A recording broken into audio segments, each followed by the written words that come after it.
Hi-Tec engines need Hi-Tec oils.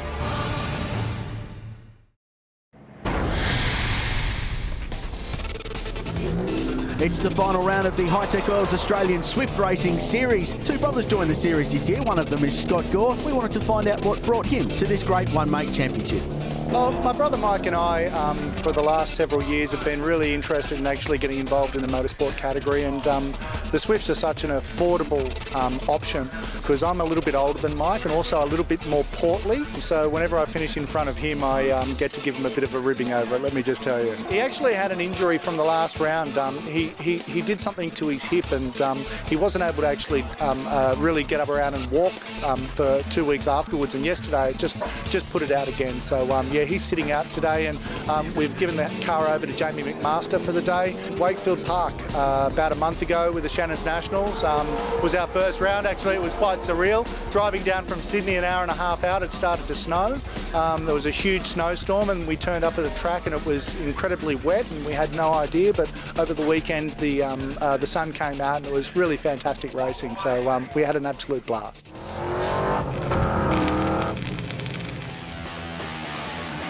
So the final round of what's been a very exciting Hi-Tec Oils Australian Swift Racing Series. That man will be looking for a big result in this race, Damian Ward. He's fourth in the standings. A comfortable lead for Reece Murphy, but by no means insurmountable.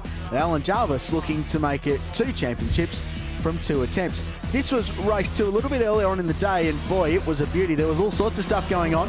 Callan got a very good start and led the field down, but ran wide at Dandenong Road. Allan Jarvis went past, and then it was the 2 title contenders, first and second, for a while. Anyway, Damian Ward got himself into the fight for the lead and would challenge Allan Jarvis most of the race. Reece Murphy overcooked it at Dandenong Road, but last lap, last corner, coming to the line, this happened. A massive rollover 4 times, and Damian Ward had a very, very big crash. And that's it from on board. This is it from the back of Jarvis's car. It goes over once, twice, 3 times and back on its wheels. There was contact behind as well, with Rob Jarvis just avoiding a big crash. Through that, Allan Jarvis survived and got the win and narrowed the gap to Reece Murphy in the championship. Callan finished second, Murphy third, but Damian Ward was the star of that race for all the wrong reasons. I just went for a late dive under Allan on the last corner, and yeah, just clipped the curb obviously and went into him, and that was it. That's all I sort of remember anyway. Massive crash, Grant Boyded in race 2, the Hi-Tec Oils Australian Swift Racing Series. These things are indestructible though. Those cars are so tough. Driver walks away. He's back in a backup car for this one. It's amazing. And it was a very big rollover too. Fascinating to see how things are going to pan out for the starting of race 3 on the card here. You know they're all going to be out there pushing. It's the final hurrah.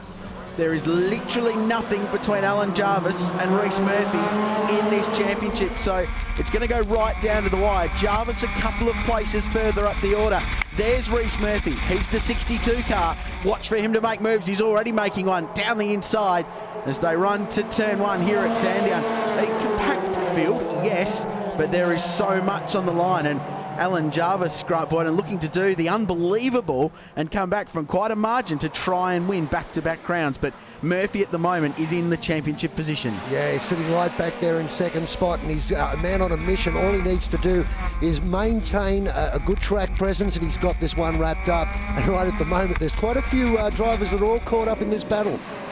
Callan has been very, very good this weekend, right at the front all weekend long. No, it's been a war of attrition. We saw that rollover with Ward in race 2, and Jamie McMaster earlier on in the weekend had a rollover at Dandenong Road at turn 6 and 7, about where the cars are now. So there's been a couple that have gone over. It's been a bruising weekend, but this championship fight is what we have the interest on, and it's Jarvis in front. All he can do is stay where he is, Boydo.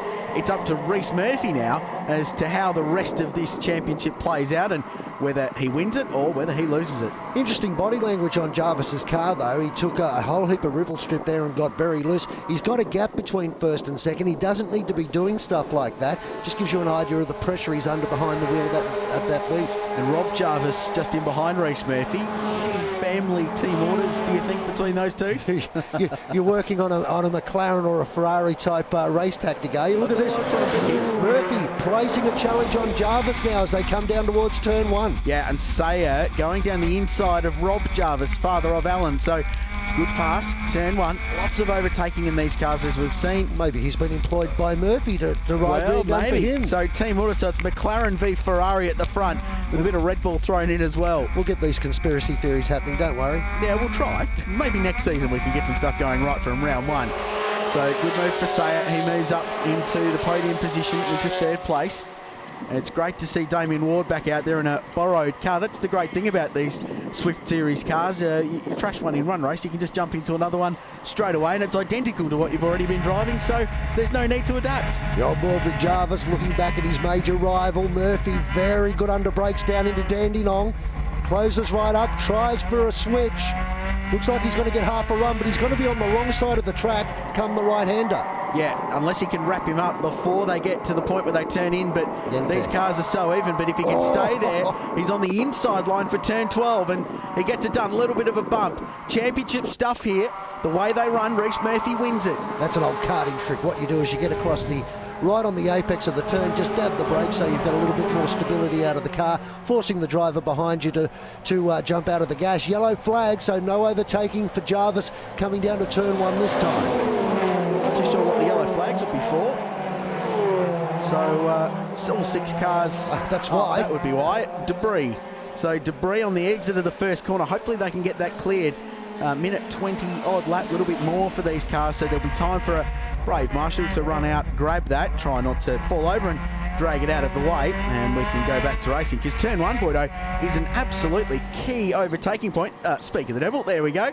So the official has done a very good job and got that debris out of the way. That's critical, because turn 1 could be race-changing stuff. That's one of the best passing opportunities at Sandown Raceway. Yeah, either here down into Dandenong, and that's Jarvis getting past and taking the race lead, and Murphy hung out to dry, and that's forced a he's going to go. He's going to lose 2 spots. Where's he going? Sayer has come through. Look at Jarvis and Murphy. We've got Murphy doing a bit of panic bashing. He's missed the turn. He's kept on the gas. He is a little bit fired up behind the wheel of that machine at the moment. He's back in the race lead, but the steward will have something to say about that. Not wrong. That was just a complete shortcut of turns, well, 11, 12 and 13 basically. Here's a look, straight down the inside. Full credit to his car control, got to say, held on to it. It's not a shortcut, it's just ignoring the turns. Yeah, completely. The yellow lines are there for a reason. Here's a look from onboard Jarvis's car, so there's a bit of hip and shouldering going on between them. Well, Jarvis keeps the boot in. Jarvis was entitled to be where he was, so I think there's a little bit of red mist going down there, I dare say. Yeah, that's interesting, isn't it? So Murphy leads, Sayers up to 2nd in the kit and car care entry, number 5, and then Jarvis back to 3rd, but I have absolutely no doubt that the race officials will take a very stern look at that, not just because of the way he shortcut the track, Boydo, but because he got position out of it. The final part of what we just saw there, it looked like Murphy had a question to answer, but we didn't see the lead up to that, and that's probably the vital thing. Was he forced out that wide by Jarvis? That's the million-dollar question, and we don't know the answer to that just at the moment. Well, Jarvis's next move is in these last few corners to get past Callan Sayer, get himself to 2nd, and then if anything does happen to Murphy, he'll be in the absolute best position to take advantage of that. So race control will look at it. In the meantime, out through the final corners, Reece Murphy will get the checkered flag first. The question is, will he hold on to it? And will it change the championship? Provisionally, he's the champion, but things might change. And confirming from race control, Boydo, penalty for Murphy, drops him behind Jarvis, and it hands Allan Jarvis the championship by 1 point. What an extraordinary final race of the year here in the Swift Racing Series. We've seen some incredible stories so far this year, and it's turned out with Allan Jarvis on top by 1 point over Reece Murphy, and this one will be talked about for quite some time. Rob Jarvis was 3rd after a very strong season, and Damian Ward 4th. Not the way I want to win. We had no idea. We just heard Reece call up to the to the steward's office, and yeah, what happened. To be honest, I haven't got an official ruling yet. From what I understand, it was Reece was on the grass, made 2 places on the grass or a place on the grass, but I haven't heard official word yet. Well, 2 from 2. Well done, Allan Jarvis. A great result at the end of a very competitive Australian Swift Racing Series.